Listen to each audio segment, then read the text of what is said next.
From the CyberHub bunker and studio, you're tuning in to the CyberHub podcast. And now for your host and CISO, James Azar.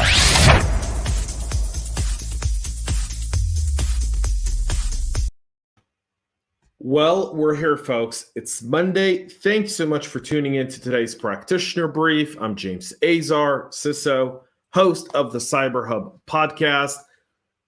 It's Monday, May 17th, 2021, and it's a Monday again. I'll say that again. So good morning to all of those. We are live on LinkedIn, Facebook, and YouTube. So thanks so much for all of those tuning in. Please make sure to subscribe and follow our page as well to make sure that you see all of our content. If you're listening on your favorite podcast listening platform after the fact, please make sure to subscribe or follow us on Apple Podcast and give us a 5-star rating.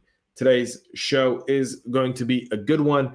Good morning to LinkedIn user, whoever that is. So again, comment, subscribe. So let's talk a little bit about what we're going to talk about today, and then we'll get into all the other stuff, including our sip of coffee, which I desperately need. All right, so the Fragattack vulnerability, there's been a vendor release advisory that's been put out. We'll talk about that. That'll be our lead-off story. We'll talk about the Rapid7 source code, DarkSide, and what could be possibly the end around done. Talking about a new warning by experts and the Verizon DBIR, which came out last week. It came out on Thursday after I was done. Many of you know on Friday I couldn't do a show, and so we'll talk a little bit about that. Threat Post had a very good article around that as well. So make sure to tune in. Happy Monday to Rob. Thanks so much for tuning in, Rob. Today's show is brought to you by our friends over at Know4Wistic and Ativo Networks. Thank them so much for their support of our show. And now, without further ado, my ceremonial cup of coffee. Yes, I'm in a styrofoam cup. I'm sorry. I am. I wanted a better glass for y'all. You guys deserve better, and I failed you today. Tomorrow, I'll have that. Until then, cheers. Here's the desperately needed double espresso I need. I'm going to take one more sip if y'all don't mind. I feel like that's like the bar stools, like Dave Portnoy, right? Like one bite, everyone knows the rules, and he takes like 7 bites of the pizza before he rates it. So, that's my deal this morning. Top of the morning to you too, James McQuiggan, one of my favorite people in the whole wide world and planet. So let's get right into the release advisory here that we've seen for the Fragattack vulnerabilities. Spoke about this last week. It was actually brought to my attention by a listener of the show and a good friend, Matt Lee, who brought up the impacted vendors have now released security advisories in response to the recently disclosed Wi-Fi vulnerabilities collectively tracked as Fragattacks. A dozen CVE identifiers have been assigned to the Fragattacks, fragmentation and aggregation attacks. That's what it stands for. Flaws that were discovered last year by researcher Mathi Vanoff, including 3 for design flaws and 9 for implementation flaws. Vanoff tested 75 Wi-Fi devices, found that they were all affected by at least one vulnerability, most of them by multiple issues. Some of the affected vendors have been notified and given 9 months to release patches. Shortly after Vanoff made his findings public, more than a dozen vendors released advisories, and some organizations, such as the Wi-Fi Alliance, have released statements on the Fragattacks. Here's the list of vendors. And here we go, folks. Aruba, Arista, Conical, Cisco, Debian, Dell, Industry Consortium for Advancement of Security of the Internet, Intel, Juniper, Lenovo, Microsoft, Netgear, Ruckus, Sierra Wireless, Synology, SUSE, is that SUSE? SUSE? I don't know. Wi-Fi Alliance and Zexel, all impacted by this. This goes directly into work from home now. So we're just getting back to normal. Things are starting to open up again. I have a gut feeling that if we see massive security incidents take place because of Fragattacks, we're all going to be going to the office. So for by all means necessary, folks, if you don't want to go back to an office, if you want to stay home and work from the convenience of your own home, wearing sweatpants and yoga pants and being able to just have a good time at home without sitting in traffic and dealing with traffic and the roads and cars, and especially with gas prices today, please go out, find a way to essentially patch these up. Joel says, I've been drinking my bean juice and hoping for it to kick in soon. Yeah, man, me too. Joel also says, what was not impacted? Ubiquity. Ubiquity was not impacted by this, folks. Ubiquity was one of the names I was looking at this list this morning. I was like, Ubiquity isn't impacted by this. Huh, interesting. Very, very interesting thing here. Make sure to patch, make sure to check your Wi-Fi networks, set up a VPN, set up firewalls, take care of business, guys. You guys know how to do this. You're the best gang in the world. Here we go. Next story. Spoken about the Codecov supply chain attack. It was in the aftermath of, proxy logon by Microsoft and SolarWinds. If you don't know who Codecov is, they're essentially a code. They essentially review code before it's implemented. And now Rapid7 source code, along as with the alert data, have been accessed as part of the Codecov supply chain attack. I was hoping for more transparency from Codecov on this. Unfortunately, that has not been the case. Rapid7 has disclosed the compromise of customer data and partial source code due to the Codecov supply chain attack.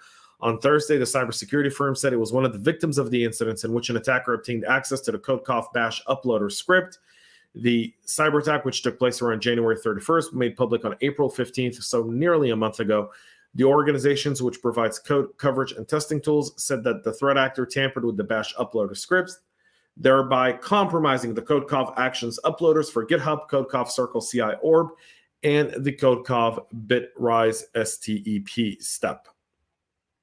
This enabled attackers to export data contained in user continuous integration environments.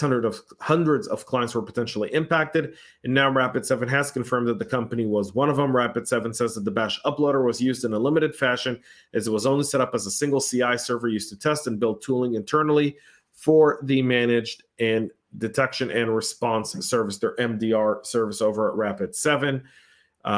Rapid7 has reached out to customers that have been impacted by this. Codecov has said that they've fixed this, but again, more transparency would likely have led to a little bit more of an understanding on this specific topic. I guess that's just me here. I was hoping to see a little bit more transparency. Rapid7 is the next company to fall for that. For those watching live, what are your thoughts on this? I'm really curious, because cybersecurity companies now being part of a supply chain is significant, especially over that. DarkSide Ransomware suffers an oh crap moment. Servers shut down. Matt Lee joining us. Matt Lee, good morning. I covered your stuff earlier, Matt. You're going to have to go watch us from the beginning. Heather says, can companies lie about how bad things are? Yes, and they do all the time, Heather. Just ask a cyber insurance underwriter, and he'll tell you. Speak to one. I spoke to one over the weekend. It was a very fascinating conversation. Tim says, good morning, James J. and James McQuiggan. Good morning, Tim. Thanks so much for tuning in and watching. So DarkSide Ransomware suffers an oh crap server shutdown. So I have a theory behind this. Last week on Thursday or Friday, I can't remember where it was, talked about how Israel essentially used all of the data out there to manipulate Hamas into thinking they were executing a ground invasion into Gaza in the escalating warfare that's going on there. And they essentially tweeted this. The media picked up on it, ran with it. It was all over within like an hour. They had stories written up, tweets going out. Hamas believed all of that, ran into the underground tunnel system that they had built in Gaza nicknamed the Gaza Metro. And then Israel put 160 airplanes in the air and just bombarded that tunnel system for 40 minutes straight with bunker-busting bombs and eliminated, I don't know how many terrorists, but a lot. So now comes Colonial. And last week, everyone was like, Colonial paid $5 million. How could they? What they do? What's going on here? This is, we had a lot of conversations around this. I was in clubhouse rooms on Friday and Saturday and Sunday, and people were like, oh my God, like, what have they done? Well, now it turns out that maybe all of that was just a ruse. We know, and I reported on this a month and a half ago, I believe, that the Department of Justice was creating a ransomware task force to go after these threat actors. It could have been that $5 million was just a small little piece of what was done here, that this was all a way to get DarkSide to feel confident. And then once they paid, once they were able to restore the pipeline and get all the systems up and running again and patch them up, the full extent of the law went after them. Their servers were frozen. The Bitcoin wallet was frozen. They don't have access to the cash, folks. Based on everything I've seen here, the takedown is significant. Other organizations within the dark web have essentially demonized DarkSide, not allowing anyone to come close to DarkSide or anyone that has anything to do with DarkSide come through with this. Could this be the deterrence that we've been looking to deal with ransomware? Could this be it? Because even in the Russian language dark web forums, I've seen them say, if you're part of DarkSide, don't come here. We're not really looking for it. Rafael Franco says, misleading is part of any strategy. Absolutely. Deception is critical, folks. And deception here was in at best a very interesting approach to it. Could this have been all a ruse by Colonial with FBI, the Department of Justice, and CISA in order to create, one, restore the pipeline quicker, meaning get the decryption key and make sure that they can get stuff done? Although I've been told by internal sources that the decryption key was actually very, very slow and that they relied on their backups to get back online rather than the decryption key, using only the decryption key for data they didn't have backed up. Predominantly, the ransomware system was on their billing system, which is why they shut down the pipeline to begin with. And so, very, very interesting here. I don't know what your thoughts are on this. Data's still out there. There's still more information that we need to know. But if this was the case, if this is what law enforcement put together in dealing with this, well done. What a deterrence. These guys are running for the hills right now. The FBI, which, and CISA and the U.S. law enforcement officials, which work tirelessly to bring these people to justice, are on their tails, chasing them down. And I'm glad to see that happening. And so well done as well for them. We'll move on to another one where experts are warning about an ongoing AutoHotkey-based malware attack. Cybersecurity researchers have uncovered an ongoing malware campaign that heavily relies on AutoHotkey scripting language to deliver multiple remote access Trojans, such as Revenge RAT, the Lime Rat, the Async Rat, Houdini, and the VJ Worm. On target Windows systems, at least 4 different versions of the campaign have been spotted since February of this year, according to researchers from Morphosic Labs. The RAT delivery campaign starts from an AutoHotkey compiled script, the researchers noted. This is a standalone executable that contains the following: the AHK interpreter, AHK script, and any file it has incorporated via the file install command. In this campaign, the attackers incorporated a malicious script executable along a legitimate application to disguise their intention. And AutoHotkey is an open source custom scripting language for Microsoft Windows that's meant to provide easy hotkey for macro creation and software automation, enabling users to automate repetitive tasks in any window application. A very interesting malware here, and also shows you the sophistication and just how far these people will go to get this stuff done as well. And we're almost out of time, so I just want to touch on this for a second. The Verizon DBIR report, the data breach report, was released on Thursday, and it shows spikes in sophisticated phishing, financially motivated cyber attacks, and criminal focus on web application servers. Again, as COVID came through, more and more people moved to the cloud. A lot of people went SaaS. This was going to be the case for 2020. If you didn't think that web application servers were going to be on the rise, you'd be surprised. The DBIR analyzed 5,250 breaches from 83 contributors in 88 countries. About a third more breaches than were analyzed last year. Phishing and ransomware attacks on remote workers were up 11 and 6% respectively. Web applications, meanwhile, were targeted in 39% of the breaches, reflecting the lickety-split uptake of cloud services as workers were suddenly ordered to go home and work from there. As far as what motivated cyber attack, we all know it's financial. Even though 2020 was an election year, we saw a ton of financial stuff. You saw that espionage was actually down year over year. You see that right here on the screen for those watching. It's figure 15 on the Verizon DBIR report. So you can see that as well.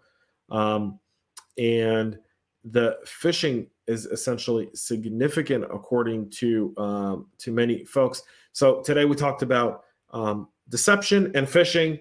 Luckily, I've got two companies on board that deal with that. If you're looking for deception software, go talk to Ativo Networks. They're great at it. If you're looking for help with dealing with phishing, talk to James McQuiggan. He's right here on the chat. And the folks over at KnowBe4, they're really leading the industry with the stuff that they are doing over there. And James McQuiggan here is actually quoted in the article, so we will read James McQuiggan's quote. I love it. I did not know this was here because I typically ignore the quote parts of the article and try to stick to the facts. But cyber criminals are evolving their social engineering attacks through creative means, James says. Whether it's a password reset to a social media account or having kits that can automatically insert the logo of the target company, or even misinformation about the gas shortage and where to find gas, all have caused people to fall for the phishing lures of curiosity, fear, and greed. Well done, folks. Check out the Verizon DBIR report. It's going to be something, it's a great read and something really, really important. Folks, that's it for our Practitioner Brief today. One thing, though, next week, I've got a webinar coming back for you. You can go right now to the CyberHub podcast LinkedIn page. Go to our events. You'll see the webinar next week with Nate Jones from Airbnb and Juan Rodriguez, the CTO over at Wistic. We're going to talk about modernizing vendor risk management, modernizing our entire data sets when it comes to onboarding supply chain partners. How do we deal with it? What is Airbnb doing? Nate will share some of the stuff he's been doing as well. So tune in to that. You can register for that. The link is in the description of today's show. It's in the show notes as well for those listening. Go sign up for that. It's going to be an unbelievable webinar and a great time. That's it for us here. And Matt says, yes, they are. KnowBe4, absolutely. I'm very thankful for their support, and they have a great product, which makes it easy to work with them and give them an endorsement. So I love that. Folks, that's it for us here today. I'll be back tomorrow at 9 a.m. with a lot more. This week, RSA week, I've got a lot of content coming your way. So if you have not subscribed to our YouTube channel, or if you're not following us on your favorite podcast listening platform, please go do so now. We're going to have a ton of RSA content coming our way this week. We've got some great partners and some great content coming in, so please make sure to go and subscribe there. Until then, folks, thanks so much for watching. Thanks so much for tuning in, and stay cyber safe. We love feedback, so make sure to connect with us on social media and subscribe to our podcast on your favorite podcast listening platform.